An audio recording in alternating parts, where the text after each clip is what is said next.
Se llama triunvirato a la forma de gobierno que implantó Roma, en los años 60 al 43 a.C. y estuvo integrado por 3 personas. A la muerte de Sila se constituyó el primer triunvirato conformado por Pompeyo, Julio César y Craso con el fin de evitar las guerras civiles. No lo consiguieron sino todo lo contrario agitándolas más. Pompeyo fue un general romano del 106 al 48 a.C., dirigió sus legiones hacia España, aplastando a la rebelión española a mando de Sertorio, quiso formar un estado español con modelo romano. También tuvo que afrontar el motín de los esclavos, quienes se sublevaron al mando de Espartaco.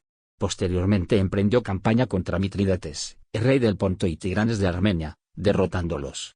A su regreso de Asia se inclinó por los demócratas y formó parte del primer triunvirato.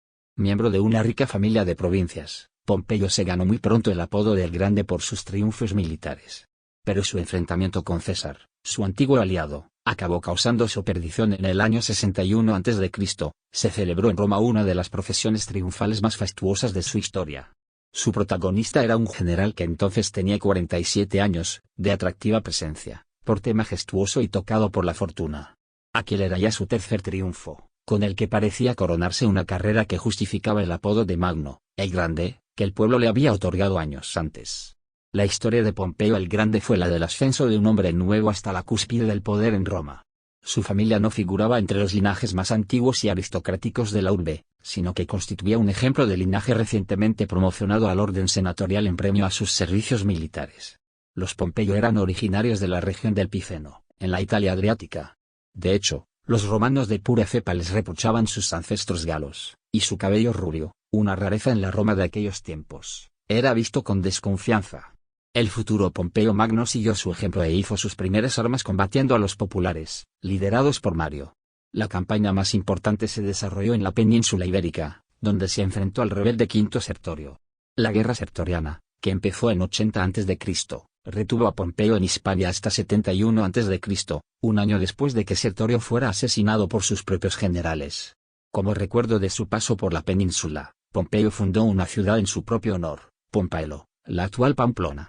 Tan aplastante victoria fue recompensada en Roma con el consulado del año 70 a.C., a pesar de que Pompeyo no había ocupado ninguna de las magistraturas que se desempeñaban antes de recibir el nombramiento de cónsul.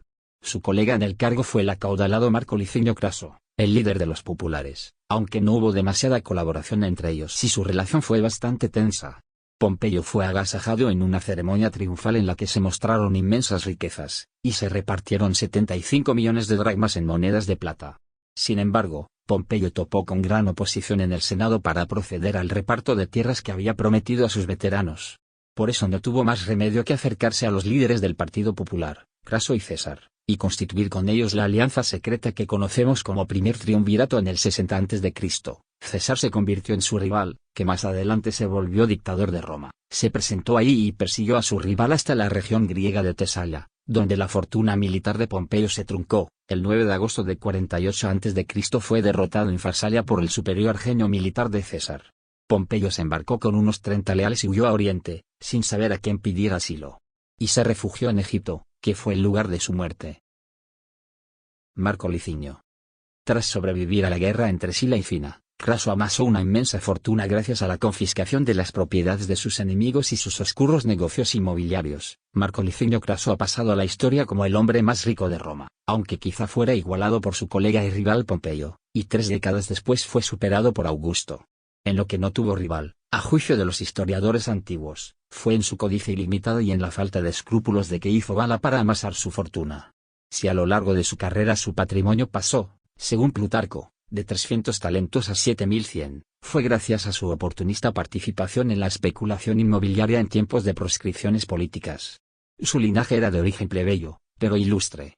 Su antepasado Publio Licinio Craso fue pontífice máximo, y cónsul en 205 a.C. junto con Escipión el africano, el vencedor de Aníbal, y fue apodado Daifs, el rico. La familia se había integrado en la nobilitas, la aristocracia compuesta por patricios y plebeyos de la que se nutrían las filas de la clase política, pero su fortuna menguó considerablemente. El padre de Craso desarrolló una destacada carrera política, que le llevó a ser nombrado cónsul en el año 97 a.C., y censor en 89 a.C. Esto provocó que se viera envuelto en las luchas por el poder en esos años. En 87 a.C., Sila dio un golpe de estado y ocupó Roma militarmente, Pero cuando partió a luchar en Oriente contra Mitrídates, sus rivales, Cinna y Mario, tomaron el control de la ciudad, y lanzaron una feroz persecución contra los partidarios de Sila. Entre estos se encontraba el padre de Craso, que se suicidó. Uno de sus hijos también murió a manos de los nuevos dueños de Roma. Craso logró abandonar Roma, donde su vida corría peligro, y se refugió en Hispania. Temeroso de que incluso ahí pudieran capturarlo, se escondió durante 8 meses en una cueva cerca de Málaga. Sin duda, esta experiencia traumática marcó su carácter y quizá fomentó en él, como un modo de resguardarse frente a los enemigos, la avaricia y la codicia que tantos le censuraron. En los años siguientes, Craso tendría un papel destacado en la política romana. En el año 59 a.C. formó parte del primer triunvirato, junto con Pompeyo su gran contrincante y César. Su segundo consulado con Pompeyo, en el año 55 a.C., le abrió el camino a una ambiciosa empresa, la guerra contra los partos en Oriente, de la que esperaba obtener un gran botín de guerra. Pero la campaña se saldó con una desastrosa derrota en la batalla de Carras. Los historiadores antiguos ofrecen 2 versiones sobre el fin de Craso. Según Plutarco, sus captores le cortaron la cabeza, y la mano y las enviaron al rey parto. Dion Casio recoge la leyenda de que los partos, conocedores de la reputación de su presa, le habrían derramado oro fundido en su garganta para aplacar su insaciable sed de riquezas. Julio César. Posiblemente, uno de los gobernantes de la antigüedad clásica más célebres de toda la historia. Cayo Julio César, nacido el 12 o 13 de julio de 100 a.C., y asesinado en Roma el 15 de marzo de 44 a.C., fue también un hábil político que a punto estuvo de convertirse en el primer emperador de la República. El temor entre algunos senadores a que alcanzara el poder absoluto, dio pie a una conspiración que acabó con la muerte de Julio César a manos de Bruto y Casio. El testigo lo recibió a su sobrino nieto Octavio, que con el tiempo se convertiría en el emperador Augusto. Las brillantes campañas militares que llevó a cabo Julio César, la guerra civil que le enfrentó a Pompeyo o su romance con la reina egipcia Cleopatra fueron algunos de los episodios que alimentaron su leyenda, también abundante de aspectos controvertidos. Julio César pasó una juventud disipada, en la que empezó muy pronto a acercarse al Partido Político Popular, al cual le unía su relación familiar con Cayo Mario. Se ganó el apoyo de la plebe subvencionando fiestas y obras públicas. Y fue acrecentando su prestigio en los diferentes cargos que ocupó: cuestor, en el año 69, édil, en el 65, gran pontífice, el 63, pretor, el 62, y por pretor de la Hispania Ulterior, el 61-60 a.C. Al año siguiente, César fue elegido cónsul, y las medidas que adoptó vinieron a acrecentar su popularidad. Repartió lotes de tierra entre veteranos y parados, aumentó los controles sobre los gobernadores provinciales, y dio publicidad a las discusiones del Senado. Pero la ambición política de César iba más allá y, buscando la base para obtener un poder personal absoluto, se hizo conceder por 5 años del 58 al 51 el control de varias provincias: Galia Cisalpina, Narbonense e Iliria. El triunvirato fue fortalecido por el Convenio de Luca, que aseguraba ventajas para cada uno de sus componentes, pero respondía a un equilibrio inestable, que habría de evolucionar hacia la concentración del poder en una sola mano. Craso murió durante una expedición contra los partos, en el año 53, y la rivalidad entre César y Pompeyo no encontró freno una vez muerta Julia, la hija de César, que había contraído matrimonio con Pompeyo. Tras pasar el río Rubicón, el cual que marcaba el límite de su jurisdicción, César inició una guerra civil de 3 años, del 49 al 46, en la que resultó victorioso. Conquistó primero Roma e Italia, luego invadió Hispania, y finalmente se dirigió a Oriente, en donde se había refugiado Pompeyo. Persiguiendo a este, llegó a Egipto, en donde aprovechó para intervenir en una disputa sucesoria de la familia faraónica, tomando partido en favor de Cleopatra. Guerra alejandrina, en el año 48 al 47 a.C. Asesinado Pompeyo en Egipto, César prosiguió la lucha contra sus partidarios. Primero hubo de vencer al rey del Ponto, Farnaces, en la batalla de Cela, en el año 47, que definió con su famosa sentencia Veni, Vidi, Vici, que significa llegué, vi, vencí. Luego derrotó a los últimos pompeyistas que resistían en África, batalla de Tapso, y a los propios hijos de Pompeyo en Hispania, batalla de Munda, cerca de Córdoba.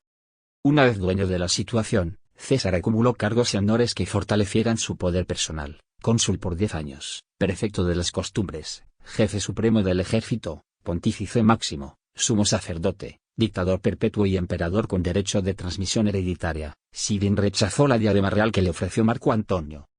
Julio César murió asesinado en una conjura dirigida por Casio y Bruto, que le impidió completar sus reformas. No obstante, dejó terminadas algunas, como el cambio del calendario, que se mantuvo hasta el siglo XVI, una nueva ley municipal que concedía mayor autonomía a las ciudades o el reasentamiento como agricultores de las masas italianas proletarizadas. El segundo triunvirato romano fue una alianza política formada en otoño del 43 a.C. por Octaviano, Marco Antonio y Marco Emilio Lépido. Sus objetivos eran básicamente dos: repartirse los resortes del poder en la antigua Roma, y vengar el asesinato de Julio César. Desde que Marco Antonio fue vencido en la guerra de Módena en abril del 43 a.C., Octaviano se dio cuenta de que en realidad le beneficiaba más aliarse con él. Por una parte, los senadores solo le habían utilizado como un medio para librarse del heredero político más poderoso de Julio César, pero ahora ya no le necesitaban más. Por otra parte, los cabecillas del magnicidio Marco Junio Bruto y Cayo Casio Longino se hacían cada día más poderosos en Oriente, por lo que era necesario unir a todos los cisareanos en un frente común para vengar el asesinato. Antes de marchar hacia ese objetivo, Octaviano y su colega consular Quinto Pedio prepararon el terreno legal. Primero se aprobó una ley que revocaba la amnistía pactada por Marco Antonio el 17 de marzo del 44 a.C., y declaraba que el asesinato del dictador era un crimen. En el momento en el que Octaviano dejó Roma para encaminarse hacia el norte, comandaba 11 legiones, la mitad más o menos de las que tenían Marco Antonio y Lépido. Estos podrían haberlo destruido si hubieran querido, pero en las cartas y embajadores que intercambiaron antes de verse reconocían que había que unirse por una causa mayor. Finalmente, el encuentro tuvo lugar en octubre del 43 a.C. en una pequeña isla cerca de la actual ciudad de Bolonia. Durante varios días los tres jefes, y sus más íntimos colaboradores, negociaron concienzudamente los detalles de su alianza. Para empezar, los tres accedieron a compartir el poder supremo que solo se le daba a un dictador, lo que les convertía en tres viri republicae constituendae, es decir, triunviros consejo de tres. A diferencia del carácter secreto que había tenido el primer triunvirato entre Julio César, Pompeyo Magno y Craso, el segundo triunvirato fue totalmente público en todo momento. Concretamente, se oficializó mediante una ley aprobada en noviembre por el tribuno de la plebe Publio Titio. En virtud de la Lex Titita, en los próximos 5 años los triunviros poseerían los poderes de los cónsules, elegirían a los magistrados, asignarían tierras y tendrían el derecho de dictar leyes sin apelación posible. Uno de los objetivos del segundo triunvirato romano ya estaba cumplido, ahora tocaba empezar el otro.